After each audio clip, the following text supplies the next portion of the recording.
Hey everybody, on screen you can see a selection of 3 of the original images used in last week's discussion. These were just kind of randomly drawn down from the discussion to give us some talking points that I noticed in our conversations. So first things up, number 1 on screen to wrap up our discussion, then versus now. I kind of loved that a few of you went after some older advertisements to kind of compare modern layouts versus traditional layouts. And how did the works every time or wet layout apply or not apply? So it was kind of interesting to see that more often than not, advertisements from the 70s and 80s were more likely to violate, not a surprise I suppose, the works every time layout, but also whether or not those advertisements still held up and was it enough to draw your interest.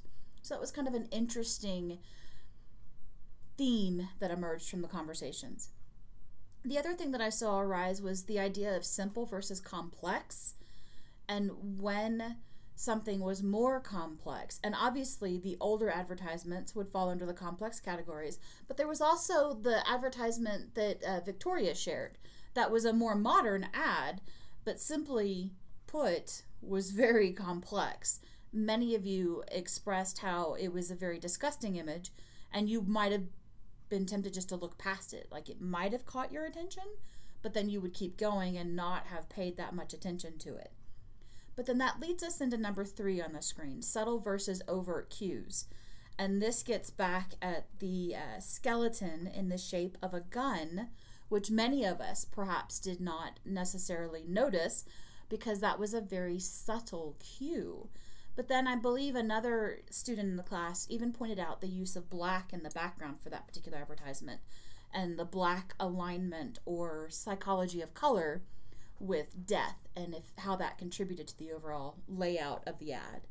So those were the 3 main themes that I saw emerging. But the number 4, the WT layout violations and when we saw this happening and where this was occurring.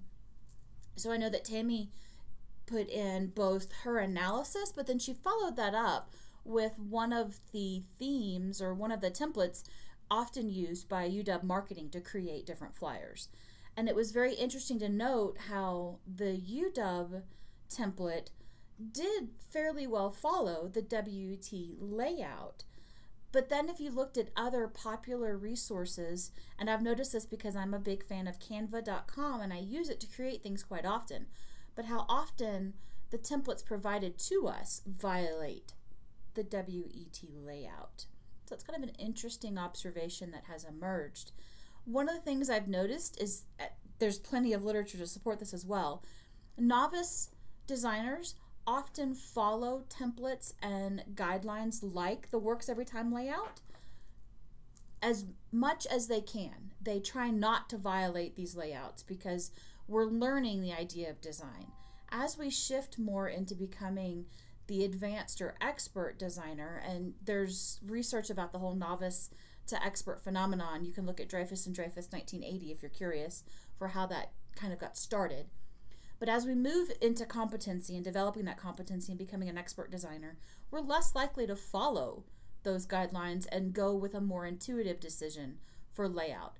It's interesting still how often, though, elements of the works every time layout still appear. It's kind of like looking at how often you see the golden ratio or how often you see things follow the rule of thirds. So just some observations from last week.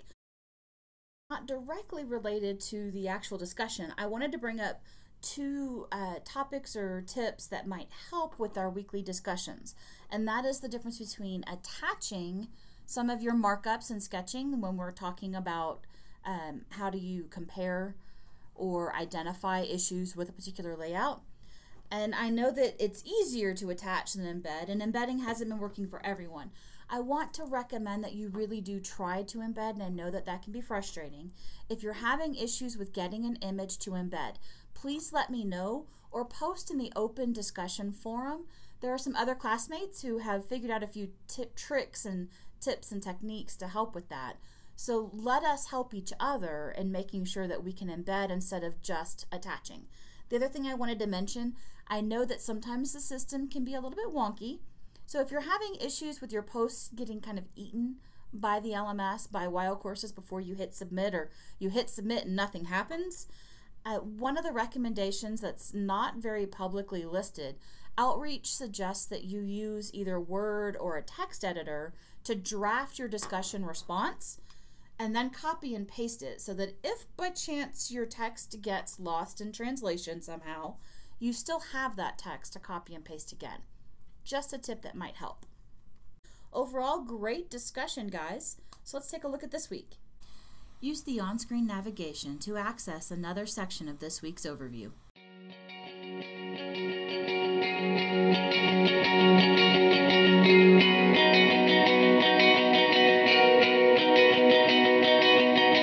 Cold paints the sky just after sun.